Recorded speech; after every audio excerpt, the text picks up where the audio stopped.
여러분, 혹시 아십니까? 조선 역사상 가장 짧은 재위 기간을 기록한 왕이 있었다는 사실을. 단 8개월. 젊고 건강했던 왕이 갑자기 쓰러져 다시는 일어나지 못했습니다.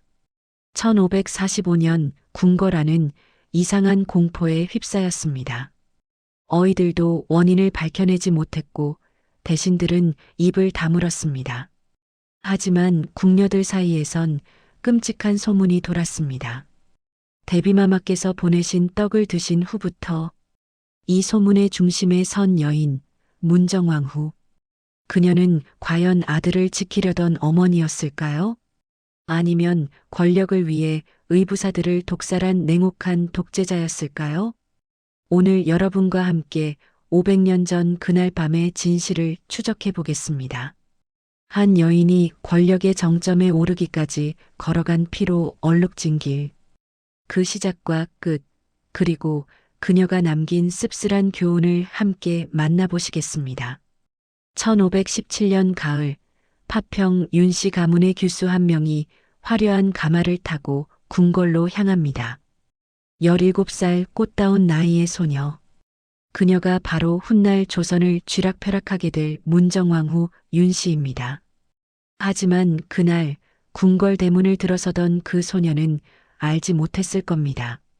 자신이 들어서는 곳이 화려한 궁전이 아니라 피비린내 나는 전쟁터라는 사실을요. 중종. 그녀의 남편이 될 이 왕은 이미 2번의 비극을 겪은 남자였습니다. 첫 번째 왕비신 씨는 7일 만에 폐위되어 궁 밖으로 쫓겨났습니다.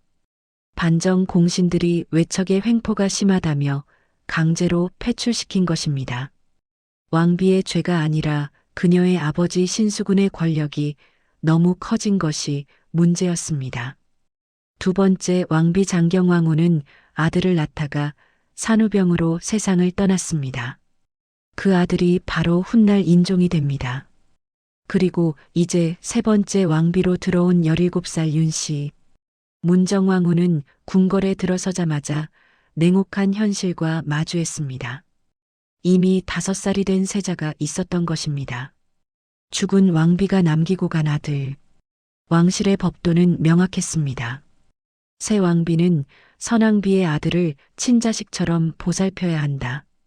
17살 나이에 궁궐로 시집와서 남편의 전처가 낳은 이미 자란 아들을 내 아들처럼 사랑하라는 명을 받은 것입니다. 문정왕후는 그 명을 따랐습니다. 아니, 따를 수밖에 없었습니다. 그녀는 세자를 극진히 보살폈습니다. 밤낮으로 안위를 살피고 친어머니보다 더한 정성을 쏟았습니다. 세자가 아프면 밤을 새워 간호했고 세자의 공부를 챙기며 훌륭한 왕이 되도록 보필했습니다. 궁궐 사람들은 칭찬했습니다. 새 왕비마마는 정말 어진 분이시다.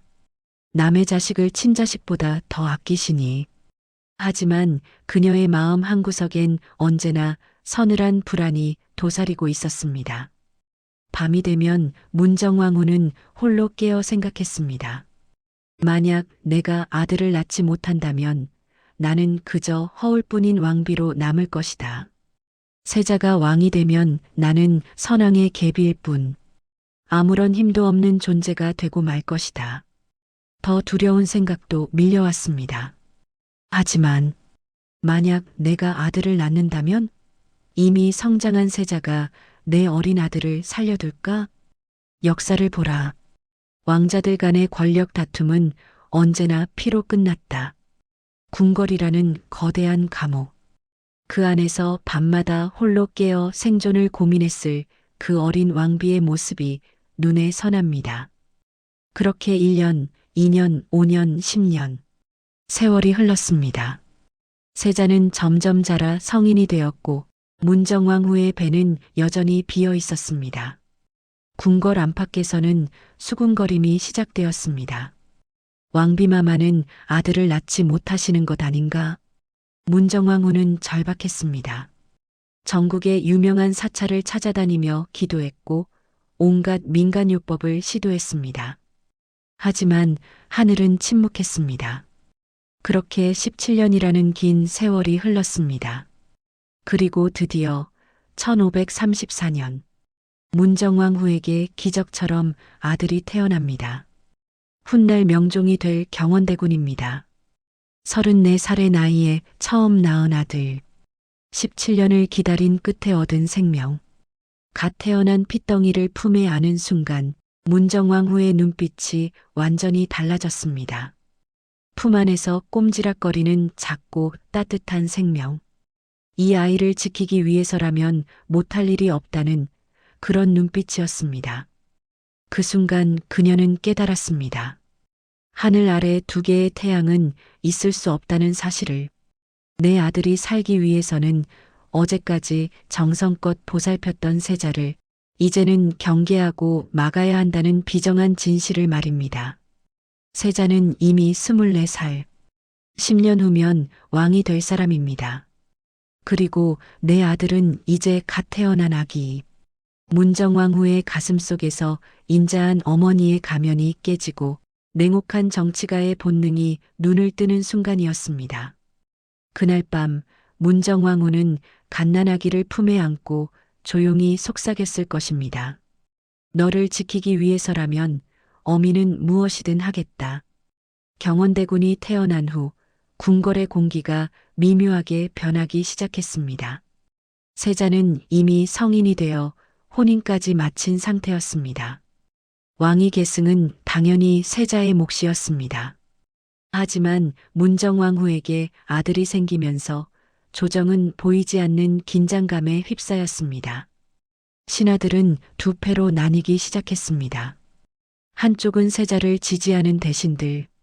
그들은 죽은 장경왕 후의 친정인 파평 윤씨 가문과 연결되어 있었습니다. 특히 장경왕 후의 오빠인 윤임이 이 세력의 중심이었습니다. 사람들은 이들을 대윤이라 불렀습니다. 다른 한쪽은 문정왕 후를 지지하는 대신들. 문정왕 후의 동생 윤원영이 이 세력을 이끌었습니다. 이들을 소윤이라 불렀습니다. 같은 윤씨 가문이지만 이들은 물과 기름처럼 섞일 수 없는 존재들이었습니다. 세월이 흐르면서 중종은 점점 늙고 병들어갔습니다. 1540년대에 접어들면서 중종의 건강은 급격히 악화되었습니다. 왕이 기침을 하면 신하들은 귀를 세웠고 왕이 잠자리에 들면 궁궐 전체가 숨을 죽였습니다. 왕의 힘이 약해질수록 차기 권력을 향한 암투는 더욱 치열해졌습니다. 중종은 괴로워했습니다. 그는 첫사랑이었던 장경왕후를 평생 잊지 못했습니다. 그녀가 남긴 아들 세자를 볼 때마다 죽은 아내가 떠올랐고 그래서 세자를 더욱 아꼈습니다. 하지만 지금 자신의 곁을 지키는 사람은 문정왕 후였습니다. 밤낮으로 병든 자신을 간호하고 약을 다려주고 정사를 보필하는 사람은 문정왕 후였습니다. 문정왕 후는 교묘했습니다. 그녀는 중종 앞에서 경원대군을 자주 데리고 왔습니다. 전하, 대군이 아버님께 문안드리러 왔습니다. 아직 어린 경원대군이 어눌한 목소리로 문안 인사를 올리면 중종의 얼굴에도 미소가 번졌습니다. 문정왕 후는 절대로 세자를 헐뜯지 않았습니다. 오히려 세자를 칭찬했습니다. 세자 저하께서는 정말 훌륭하십니다. 저도 세자 저하를 섬기는 것이 마땅하지요. 하지만 그 말 속에는 독이 숨어 있었습니다. 세자가 왕이 되면 나와 내 아들은 어떻게 될까요? 라는 불안을 은근히 심어놓는 것이었습니다. 대윤 세력은 이런 분위기를 감지하고 노골적으로 문정왕 후를 견제하기 시작했습니다. 전하, 세자 저하의 지위가 흔들리고 있습니다. 중전마마의 친정 세력이 너무 강성해지고 있습니다. 경원대군을 과도하게 총애하시면 안 됩니다. 상소가 빗발쳤습니다. 문정왕 후를 향한 공격이 날로 거세졌습니다. 문정왕 후는 이를 악물었습니다. 살아남아야 한다. 내 아들을 지켜야 한다. 그녀는 자신의 동생 윤원영을 불렀습니다. 오라버니, 우리가 살 길을 찾아야 합니다. 대왕께서 승하하시면 우리는 모두 죽습니다. 윤원영은 누이의 눈빛을 보고 이해했습니다. 이것은 생존을 위한 전쟁이라는 것을. 그때부터 윤원영의 눈빛이 변하기 시작했습니다. 탐욕과 야심으로 번들거리는 눈빛. 그의 곁에는 한 여인이 있었습니다. 천민 출신의 처, 정난정. 정난정은 보통 여자가 아니었습니다. 그녀는 영리하고 대담했으며 무엇보다 권력의 속성을 정확히 꿰뚫고 있었습니다. 야사에 따르면 정난정은 윤원영의 본처를 독살하고 그 자리를 꿰찼다고 합니다. 진실은 알 수 없지만 확실한 것은 윤원영의 본처가 의문의 죽음을 맞이한 후 정난정이 정실 부인의 자리에 올랐다는 사실입니다. 문정왕후는 정난정을 이용했습니다. 정난정은 궁궐 안팎의 정보를 수집하고 대윤 세력의 동향을 파악했습니다. 그리고 그 정보를 문정왕후에게 올렸습니다. 1544년 음력 11월. 드디어 그날이 왔습니다. 중종이 승하한 것입니다. 궁궐은 울음바다가 되었습니다. 하지만 그 통곡 소리 아래에서는 날선 칼날들이 부딪히고 있었습니다. 왕위는 당연한 수순대로 세자에게 돌아갔습니다. 35살의 세자가 왕위에 올라 인종이 되었습니다. 문정왕후는 이제 왕의 어머니가 아니었습니다. 선왕의 미망인이자 현왕의 계모라는 애매하고 위험한 위치로 밀려났습니다. 대왕대비라는 존칭은 받았지만 실질적인 권력은 없었습니다. 인종이 즉위하자마자 대윤 세력의 기세는 하늘을 찔렀습니다.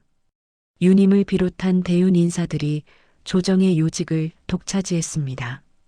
그들은 당당했습니다. 이제 정통 왕실이 복원되었다.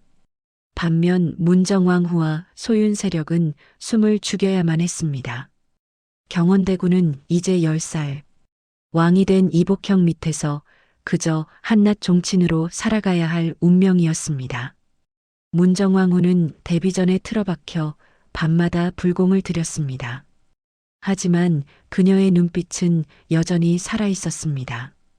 조용히 하지만 무섭게 타오르는 불꽃 같은 눈빛. 아직 끝나지 않았다. 절대 이대로 무너지지 않는다. 문정왕후는 웅크린 채 사냥감을 노리는 맹수처럼 때를 기다리고 있었습니다. 그리고 그 기회는 생각보다 빨리 찾아왔습니다. 인종은 효심이 깊고 어진 왕이었습니다. 그는 즉위하자마자 백성들을 위한 정책을 펼치기 시작했습니다. 과도한 세금을 줄이고 억울한 옥사를 재조사하고 청렴한 관리를 등용했습니다. 신하들은 감탄했습니다. 성군이십니다. 이 나라에 희망이 생겼습니다. 인종은 또한 계모인 문정왕후를 극진히 모셨습니다. 비록 자신을 낳아준 어머니는 아니었지만 어린 시절부터 자신을 보살펴준 은혜를 잊지 않았습니다. 매일 아침 데뷔 전에 문안 인사를 드렸고 계절이 바뀔 때마다 귀한 약재와 음식을 올렸습니다. 대왕대비마마, 편안히 지내십시오. 소자가 모시겠습니다. 하지만 문정왕후에게 인종의 효심은 고통이었습니다. 그녀가 원한 것은 효심이 아니었습니다. 권력이었습니다. 내 아들을 지킬 수 있는 힘이었습니다. 그리고 야사에는 충격적인 이야기가 전해집니다. 어느 날 문정왕후가 인종을 불렀다고 합니다. 데뷔 전에 들어선 인종을 맞이한 것은 차가운 침묵이었습니다. 한참을 기다리던 인종이 조심스럽게 입을 열었습니다. 대왕대비마마, 무슨 말씀이라도. 그때 문정왕후가 갑자기 소리쳤다고 합니다. 우리 모자를 언제 죽이실 겁니까? 죽이려거든 지금 죽이세요. 인종은 얼어붙었습니다. 대왕대비마마, 무슨 말씀을. 하나뿐인 아들을 둔 이 어미의 마음을 전하께서는 모르실 겁니다. 지금 조정은 온통 전하의 외척들로 가득하지 않습니까? 우리 모자는 언제 죽을지 모르는 신세입니다. 왕에게, 그것도 어미가 자식에게 할 수 있는 말이라기엔 너무나 노골적인 적이었습니다. 인종은 괴로워했습니다. 그는 선량한 사람이었습니다. 계모를 해칠 생각도, 어린 이복 동생을 해칠 생각도 전혀 없었습니다.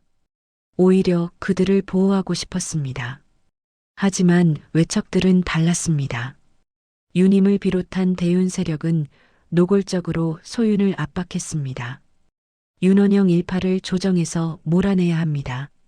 경원대군의 세력이 커지기 전에 미리 손을 써야 합니다. 인종은 그들을 말렸습니다. 아니되오. 그들은 내 가족이요. 어찌 가족을 해칠 수 있겠소. 하지만 외척들의 압박은 멈추지 않았습니다. 인종은 양쪽의 압박 사이에서 점점 지쳐갔습니다. 계모의 냉대와 압박, 그리고 자신의 외척들이 문정왕후 모자를 공격하는 상황. 그 사이에서 그는 점점 말라갔습니다. 밤에 잠을 이루지 못했습니다. 식사도 제대로 하지 못했습니다. 스트레스로 인한 두통이 심해졌고 소화가 되지 않아 토하는 일이 잦아졌습니다. 어이들이 약을 올렸지만 차도가 없었습니다. 즉위한 지 불과 몇 달 만에 건강하던 35살 왕의 몸은 눈에 띄게 쇠약해져 갔습니다. 그리고 1545년 음력 6월, 끔찍한 소문이 궁궐을 휩쓸었습니다. 대비전에서 다과상이 내려왔다더라. 왕께서 그 떡을 드신 후부터 궁녀들은 속삭였습니다. 너무 작은 목소리로 누가 들을까 두려워하며 어느 날 저녁 대비전에서 인종에게 다과상이 내려왔다고 합니다. 문정왕후가 직접 준비한 떡과 과일이었습니다. 신하들은 말렸다고 합니다. 전하, 드시지 마십시오. 하지만 인종은 고개를 저었습니다. 어찌 어머니께서 보내신 음식을 마다할 수 있겠는가. 그것은 불효다. 더 슬픈 이야기도 전해집니다. 인종은 그것이 독이 든 줄 알았지만 계모의 마음을 풀어드리기 위해 일부러 먹었다는 것입니다. 이것을 먹으면 대왕 대비마마의 마음이 조금이라도 풀리실까? 사실일까요? 아니면 후대에 만들어진 거짓일까요? 진실은 아무도 모릅니다. 조선왕조실록에는 인종의 병세와 죽음에 대한 기록만 있을 뿐 독살 여부는 명확히 기록되지 않았습니다. 하지만 분명한 것은 그날 이후 인종의 상태가 급격히 악화되었다는 사실입니다. 음식을 먹을 수 없었고 물조차 넘기기 힘들어했습니다. 어이들이 밤낮으로 매달렸지만 병세는 나아지지 않았습니다. 1545년 음력 7월 1일, 즉위한 지 8개월 만에 인종이 숨을 거두었습니다. 35살 꽃다운 나이였습니다. 궁궐은 비통에 잠겼습니다. 신하들은 통곡했고 백성들은 슬퍼했습니다. 그런데 기묘한 일이 벌어졌습니다. 인종에게는 자식이 없었습니다. 왕비와의 사이에 자녀를 두지 못한 것입니다. 그렇다면 다음 왕은? 조선의 왕위 계승 원칙은 명확했습니다. 왕의 아들, 왕의 형제, 왕의 조카 순서입니다. 인종의 유일한 동복 형제는 이미 일찍 죽었습니다. 그렇다면 남은 것은 이복 동생들. 그 중에서 가장 나이가 많고 적통인 사람은 바로 문정왕후의 아들 경원대군이었습니다. 인종의 숨이 끊어지는 순간 궁궐의 공기가 180도 바뀌었습니다. 어둠 속에 웅크리고 있던 문정왕후가 거대한 날개를 펴고 일어선 것입니다. 12살의 어린 나이로 왕위에 오른 경원대군. 그가 바로 명종입니다. 왕은 명종이었지만 조선의 진짜 주인은 문정왕후였습니다. 주상 전하께서는 아직 어리시니 이 대비가 정사를 돌보겠노라. 문정왕후는 왕의 뒤에 발을 치고 앉아 정사를 돌보는 수렴청정을 선포했습니다. 조선 역사상 가장 강력한 여인 천하가 열리는 순간이었습니다. 그리고 그녀가 권력을 잡자마자 가장 먼저 한 일은 자신과 아들을 위협했던 자들에 대한 피비린내 나는 복수였습니다.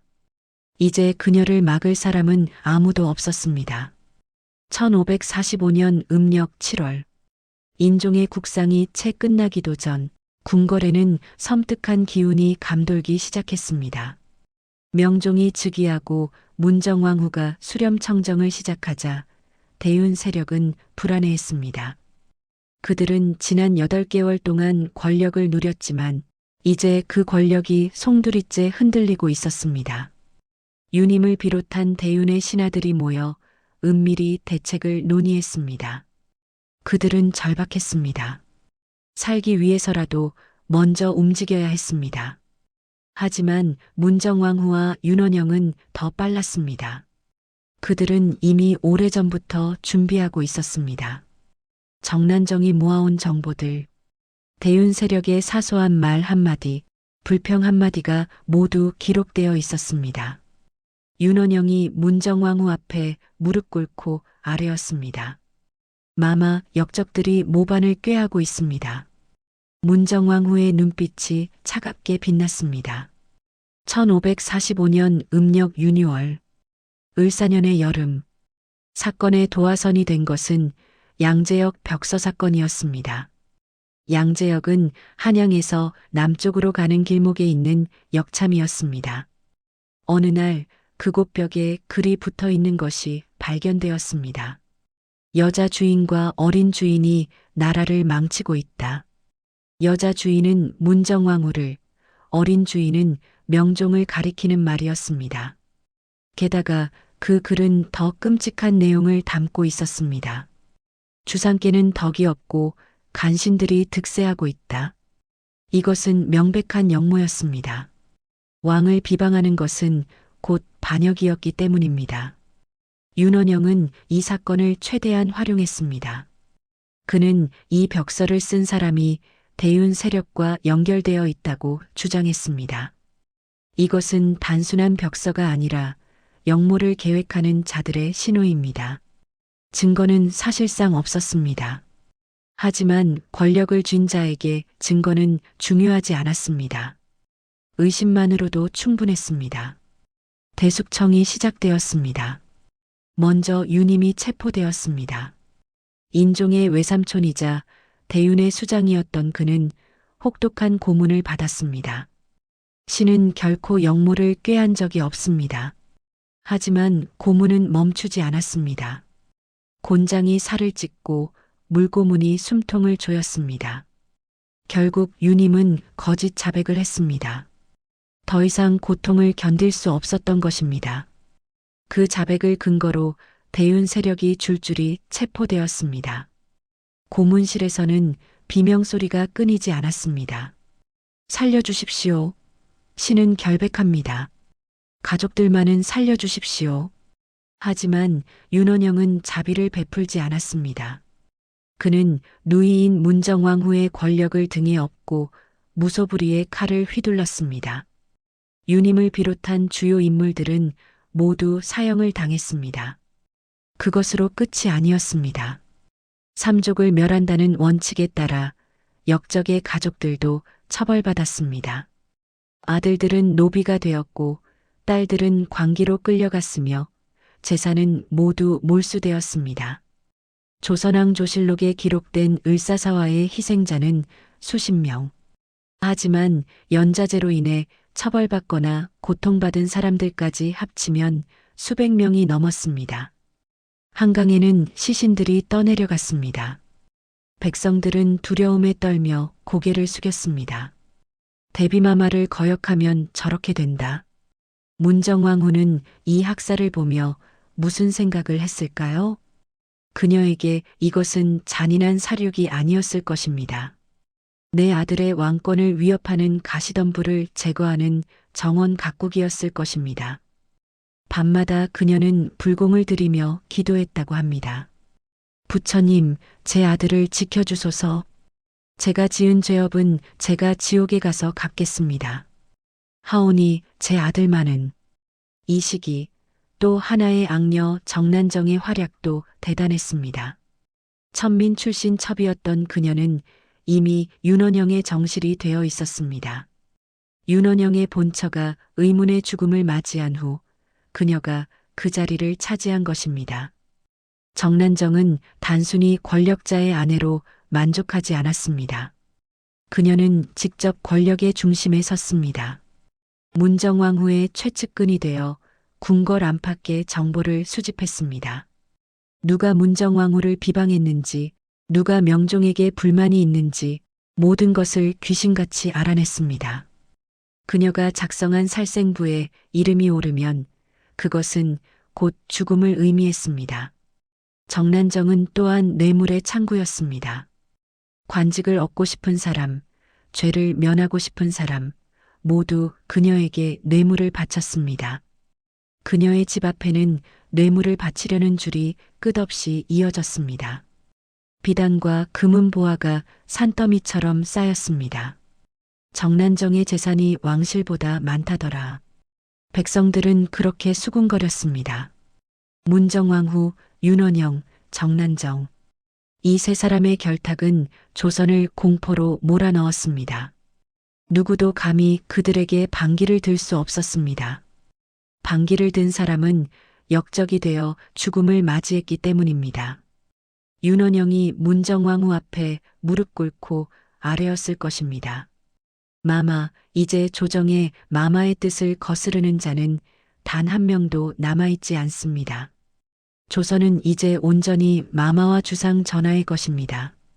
문정왕후는 고개를 끄덕였을 것입니다. 하지만 그녀의 눈빛은 여전히 차갑고 경계심으로 가득했습니다.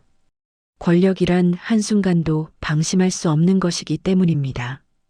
시장통에는 민요가 퍼지기 시작했습니다. 여자가 다스리는 나라, 피가 강물을 이루네. 간신히 득세하는 세상, 백성은 울고 있네. 하지만 그 노래를 부른 사람도 곧 잡혀가 혀가 잘렸습니다. 정적들이 사라지자 문정왕후는 본격적으로 자신의 색깔을 드러내기 시작했습니다. 그녀는 독실한 불교 신자였습니다. 어린 시절부터 불경을 읽고 연부를 외웠습니다. 궁궐에 들어온 후에도 그 신앙은 변하지 않았습니다. 아니, 오히려 더 깊어졌습니다. 아들을 낳지 못해 괴로워할 때 그녀가 의지한 것은 부처였습니다. 전국의 사찰을 찾아다니며 기도했고 17년 만에 아들을 얻은 것도 부처의 은혜라고 믿었습니다. 하지만 문제가 있었습니다. 조선은 철저한 유교 국가였습니다. 건국 이래로 불교는 억압받았습니다. 승려들은 천민 취급을 받았고 사찰은 도성 밖으로 쫓겨났습니다.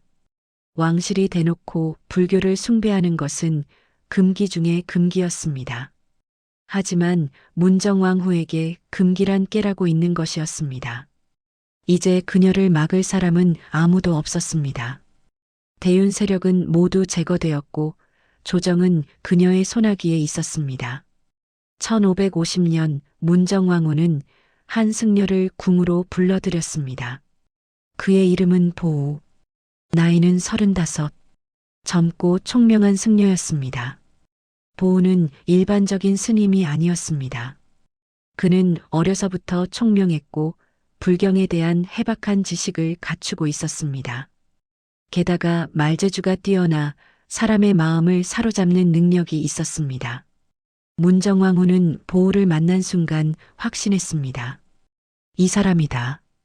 이 사람이 조선의 불교를 다시 일으킬 수 있다. 스님, 이 나라를 부처의 가르침으로 다스리고 싶소. 힘을 보태주시오. 보우는 무릎을 꿇었습니다. 대비마마의 뜻을 받들겠습니다. 그때부터 조선의 전례 없는 일들이 벌어지기 시작했습니다. 먼저 문정왕후는 승과를 부활시켰습니다. 승과란 승려들의 과거 시험입니다. 이것은 조선 건국 이래 금지되어 있던 제도였습니다. 하지만 문정왕후는 이를 다시 부활시켰습니다. 전국에서 수백 명의 승려들이 한양으로 몰려들었습니다. 그들은 시험을 치렀고 합격자들은 정식 승려로 인정받았습니다. 유생들은 경악했습니다. 이것은 조종의 법도를 어기는 것입니다. 상소가 빗발쳤습니다. 수십 명의 유생들이 궁궐 앞에서 무릎을 꿇고 간청했습니다. 하지만 문정왕후는 눈 하나 깜짝하지 않았습니다. 반대하는 신하들은 파직되거나 유배되었습니다. 특히 강력하게 반대한 신하들은 고문을 당하기도 했습니다. 다음으로 문정왕후는 도성 안에 거대한 절을 짓기 시작했습니다. 봉은사와 봉선사를 대대적으로 중창했습니다. 금빛 불상을 세우고 화려한 정각을 지었습니다. 왕실의 재정이 사찰 건립에 쏟아졌습니다. 보우는 이 모든 사업의 중심에 있었습니다. 문정왕후는 보우에게 선교양 종판사라는 직책을 주었습니다. 이것은 조선의 모든 불교를 총괄하는 최고 지위였습니다. 승려가 이런 공식적인 직책을 받은 것은 조선 건국 이래 처음 있는 일이었습니다. 보우의 권한은 막강했습니다. 그는 전국의 사찰을 관리했고 승려들을 임명했으며 불교 의식을 주관했습니다. 심지어 궁궐에 자유롭게 드나들며 문정왕후와 명종을 만났습니다. 유생들은 이를 요승이 나라를 망친다고 비난했습니다. 사대부들의 분노는 극에 달했습니다. 일부 선비들은 목숨을 걸고 상소를 올렸습니다. 그 결과는 참혹했습니다. 상소를 올린 선비들은 모두 체포되었습니다. 그들 중 일부는 곤장을 맞아 죽었고 일부는 유배되어 돌아오지 못했습니다. 한편 보우는 점점 교만해지기 시작했습니다. 처음에는 겸손했던 그도 권력을 맛보자 변하기 시작했습니다. 화려한 가사를 입고 비싼 염주를 들고 궁궐을 활보했습니다. 그를 따르는 승려들도 점점 많아졌습니다. 일부 야사에는 이런 이야기도 전해집니다. 보우가 궁궐 안에서 지나치게 큰 영향력을 행사했고 심지어 정치적 결정에도 개입했다는 것입니다. 사실 여부는 알 수 없지만 백성들의 눈에는 그렇게 비쳤습니다. 중이 나라를 다스린다. 대비마마는 부처만 믿고 백성은 돌보지 않으신다. 그리고 정난정의 위세는 하늘을 찔렀습니다. 을사사화 이후 그녀의 권력은 더욱 공고해졌습니다. 종일품 정경 부인의 자기를 받았고 궁궐에 자유롭게 출입했으며 문정왕후의 가장 가까운 측근이 되었습니다. 정난정은 뇌물을 받아 부를 축적했습니다. 그녀의 집은 궁궐보다 화려했고 그녀의 곳간은 왕실보다 풍족했습니다. 천민 출신 첩이었던 여자가 이제는 나라의 실세가 된 것입니다. 백성들은 분노했지만 감히 소리내어 말할 수 없었습니다. 시장통에는 민요가 조용히 퍼졌습니다. 여자가 다스리는 나라, 중이 판치는 세상. 간신히 득세하고 백성은 굶주린다. 하지만 그 노래를 부른 사람을 찾아내면 그도 역시 죽음을 면치 못했습니다. 이 절대 권력의 그림자 속에서 정작 왕인 명종은 시들어가고 있었습니다. 명종은 이제 20살이 넘었습니다. 성인이 된 지 오래였습니다. 하지만 여전히 어머니의 거대한 그늘에 가려 아무것도 할 수 없었습니다. 조정회의에서 명종이 의견을 말하려 하면 문정왕후가 끼어들었습니다. 주상전하, 그것은 아직 이로옵니다. 대비가 처리하겠나이다. 명종은 입을 다물 수밖에 없었습니다. 모든 일에 문정왕후의 허락이 필요했습니다. 그저 어머니의 허수아비였을 뿐입니다. 밤이 되면 명종은 홀로 술을 마시며 괴로워했다고 합니다. 내가 왕이란 말인가? 나는 도대체 무엇인가? 그는 점차 어머니를 두려워하고 동시에 증오하기 시작했습니다. 하지만 감히 거역할 수는 없었습니다. 어린 시절부터 어머니의 강압적인 교육을 받으며 자란 그는 어머니 앞에서는 순종하는 아들일 수밖에 없었습니다. 명종에게는 아들이 없었습니다. 왕비와의 사이에서 자식을 얻지 못했습니다.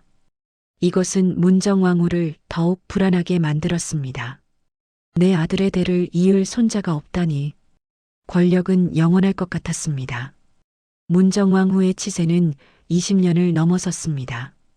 1545년 수렴청정을 시작한 이래 그녀는 단 한 번도 권력을 놓지 않았습니다. 명종이 성인이 되어도 여전히 그녀가 조선을 다스렸습니다. 하지만 문정왕후의 육체는 영원하지 않았습니다. 1560년대에 접어들면서 그녀도 노쇠해지기 시작했습니다. 60을 넘긴 나이. 아무리 강철 같은 의지를 가진 사람이라도 세월은 어쩔 수 없었습니다. 무릎이 아프기 시작했고 시력이 흐려졌으며 기력이 예전 같지 않았습니다. 하지만 더 큰 문제가 있었습니다. 명종에게 후사가 없다는 사실. 명종은 이미 30을 넘었습니다. 왕비와의 사이에서 아들을 얻지 못했을 뿐 아니라 후궁들과의 사이에서도 자식이 없었습니다. 문정왕후는 미쳐갈 것 같았습니다. 그녀는 더욱 절박하게 불교에 매달렸습니다. 전국의 사찰에 막대한 재물을 보냈습니다. 왕손을 점지해 주십시오. 밤낮으로 연부를 외우고 100일 기도를 드렸습니다. 보호를 불러 물었습니다. 스님, 어찌해야 주상 전하께 아드님이 생기겠습니까? 보호도 답을 내놓지 못했습니다. 더욱 정성을 들여야 할 것입니다. 대비마마. 하지만 하늘은 그녀의 소원을 들어주지 않았습니다. 그리고 1563년 비극이 찾아왔습니다. 명종의 유일한 아들이 태어났지만 순회세자는 태어난 지 불과 며칠 만에 숨을 거두고 말았습니다. 문정왕후는 오열했습니다. 그 강철 같던 여인이 아기의 작은 시신을 안고 목 놓아 울었습니다. 부처님, 어찌 이리 잔인하십니까? 이 늙은 몸이 무슨 죄를 지었기에. 궁궐 사람들은 수군거렸습니다. 대비마마께서 지은 죄업이 너무 커서 부처님도 외면하신 것이 아니겠는가. 어느 날 밤 기이한 일이 일어났습니다. 문정왕후가 꿈에서 깨어나 비명을 질렀다고 합니다. 궁녀들이 달려가 보니 그녀는 온몸을 부들부들 떨고 있었습니다. 인종저하께서 나타나셨다. 꿈에 죽은 인종이 나타났다는 것입니다. 피를 흘리며 원망의 눈빛으로 그녀를 바라보았다고 합니다. 죄책감이었을까요? 아니면 노안으로 인한 환각이었을까요? 어이들이 진맥을 했지만 병명을 알 수 없었습니다. 문정왕후는 점점 이상한 행동을 보이기 시작했습니다. 어느 날은 한밤중에 갑자기 목욕을 하겠다고 했습니다. 한겨울인데도 찬물로 목욕을 하겠다고 고집을 부렸습니다. 제 몸의 더러움을 씻어내야 합니다. 궁녀들이 말렸지만 그녀는 듣지 않았습니다. 결국 그녀는 추운 겨울날 찬물로 목욕을 했습니다. 그리고 그날 이후 문정왕후의 병세가 급격히 악화되었습니다. 심한 감기에 걸렸고 그것이 폐렴으로 번졌습니다. 기침이 멈추지 않았고 고열에 시달렸습니다. 어이들이 밤낮으로 매달렸지만 65세의 노구는 회복되지 않았습니다. 문정왕후는 병상에 누워서도 권력을 놓지 않으려 했습니다. 윤원영과 보호를 불러 신신당부했습니다. 내가 죽으면 주상 전하를 잘 보필하시오. 간신들이 들끓을 것이니 절대 방심하지 마시오. 하지만 그녀의 목소리는 이미 힘이 없었습니다. 명종은 어머니의 병상 앞에서 복잡한 감정을 느꼈습니다. 아무리 억압적이었어도 그녀는 자신을 낳아준 어머니였습니다. 하지만 다른 한편으로는 해방감이 밀려왔습니다. 어머니가 돌아가시면 나는 드디어 진짜 왕이 될 수 있다. 그런 생각을 하는 자신이 너무나 비정하게 느껴져 명종은 괴로워했습니다. 문정왕후는 마지막 순간까지도 의식이 또렷했습니다. 그녀는 명종의 손을 꼭 잡고 말했습니다. 주상, 이 어미가 모진 어미였소. 하지만 모두 그대를 지키기 위함이었소. 목소리가 점점 작아졌습니다. 윤원영을, 보호를 믿지 마시오. 내가 죽으면 그들도 곧. 그녀는 알고 있었습니다.